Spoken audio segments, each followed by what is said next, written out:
we're back. Now we have made our signature block.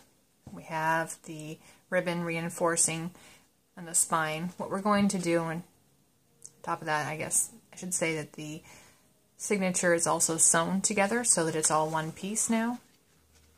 Okay, we want it to be a little bit more reinforced than this, and so what we're going to do in this particular case is we're going to use some glue to reinforce it, and you can use regular Elmer's glue that is not as elastic as PVA glue is, but it depends on how long you want your project to last. If it's just a sample and the first time you've done something, maybe using Elmer's glue is a great way to go.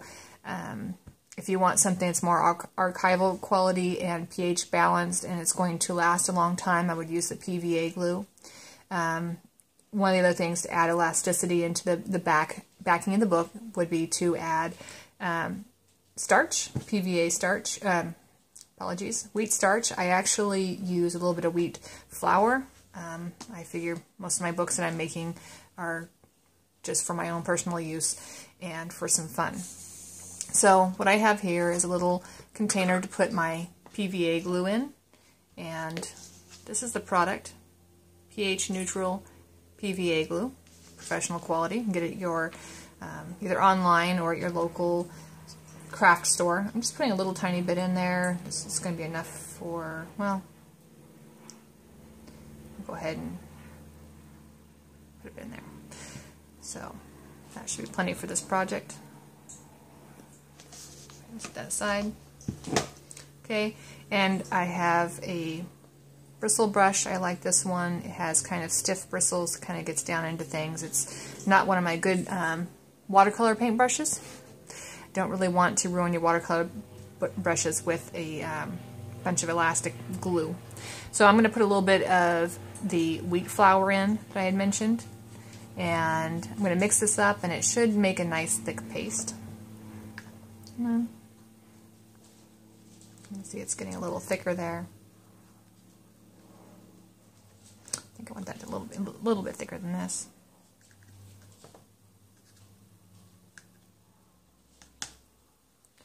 I want it to a point where it's not runny anymore.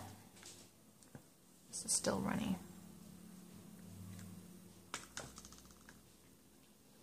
And just kind of go along and mix it up.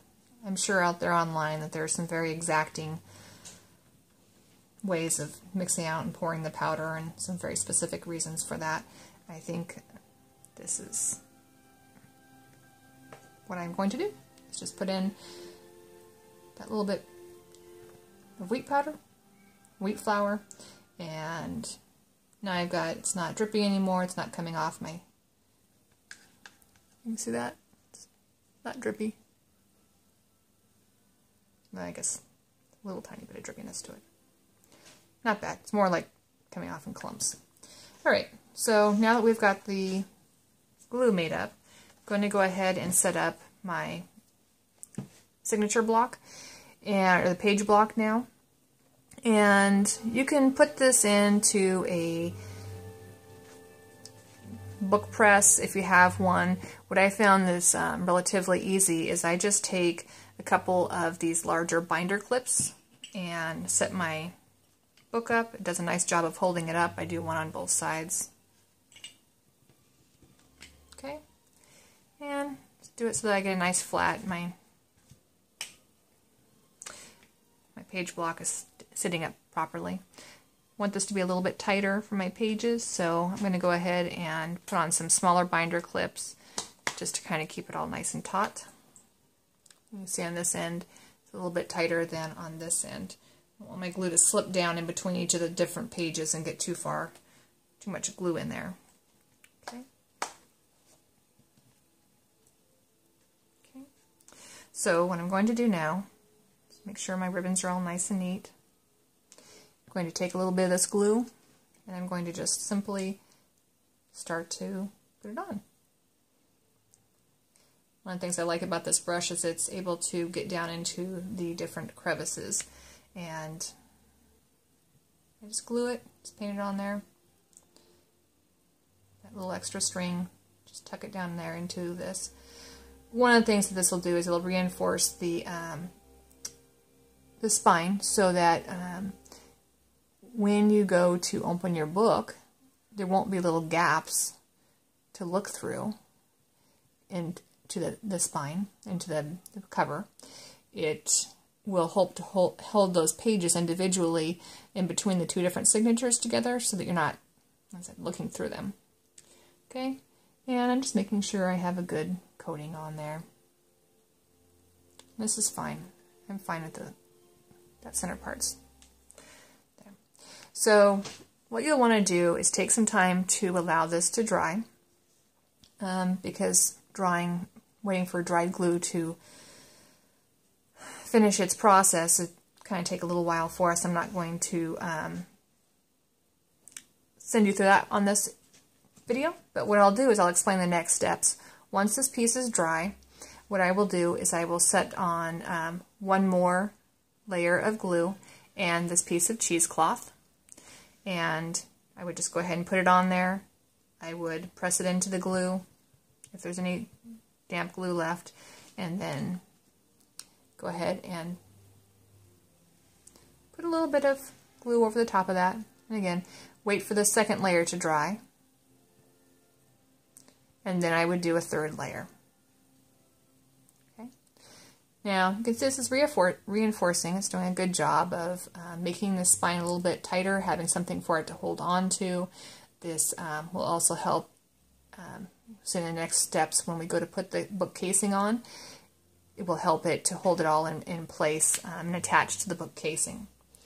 Now, the final part of this would be to put in the little header bands that we had. Remember those? And so these are kind of pretty. So one side's a little bit more decorative than the other. And what I'll do is put that so that the decorative side just kind of comes up and sits on the end here. So that's what you're going to see when you look at your book. Okay, tip this to the side, everything's glued pretty well together. You can see that it just sits there. It's protecting your book, the edges and the backing. Okay. Another piece that we would do now at this point is put on our third layer of glue, and then we have, remember we talked a little bit about the 3 pieces of long ribbon that you had, the decorative matching ribbon. Well, there's one that's usually cut a little bit longer, and then you'll take that longer piece, and that's going to be for your page marker. And what you'll do is put a little bit of glue on here, on the page, on the header, and we're going to have a little tiny, we're going to leave about 1 inch, and we're going to put that into the glue and let it dry. Okay, so the purpose of this would be to come through, and it will eventually be your page marker, and it'll go all the way down to the bottom of your page. Okay, so that is it for making your spine, your page, working on your spine, reinforcing it, and getting it to be a page block now. At this point, in between the layers, I'll usually start working on the case binding, and that'll be in the next video. But for right now, well, just a recap of what we did. We mixed up our glue, if you're going to mix it up. It has a little bit more elasticity if you use the PVA glue, and it's also pH balanced so that it will last longer, it won't yellow your papers. I added a little bit of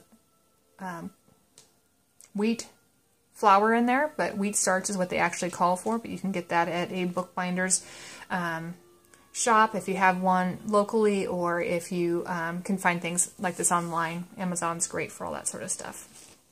Okay, and the next step was to clamp it, either using a book press or a book, in this particular case I used binder clips. I used some little ones at the top to hold my pieces together, and then the bottom ones are larger book clamps, so they actually hold it upright, so I can just work, and I can set this aside anytime I want to. We glued on 1 layer of glue on the back on the spine of the book, and in doing that, we waited for that to dry. Then the next layer, you would add your stiffened cheesecloth to it, and then on the third layer, you would go ahead and add your header bands. Those header bands are there to protect the ends of your book from damage. And then also, as you can see, if you have the header bands and you have a page marker, this will keep it from cutting down in between the different pages. So you have your header band and your page marker. Let that all dry, set it aside, and it will be ready for inserting into your bookcase when we're done. Thanks for watching.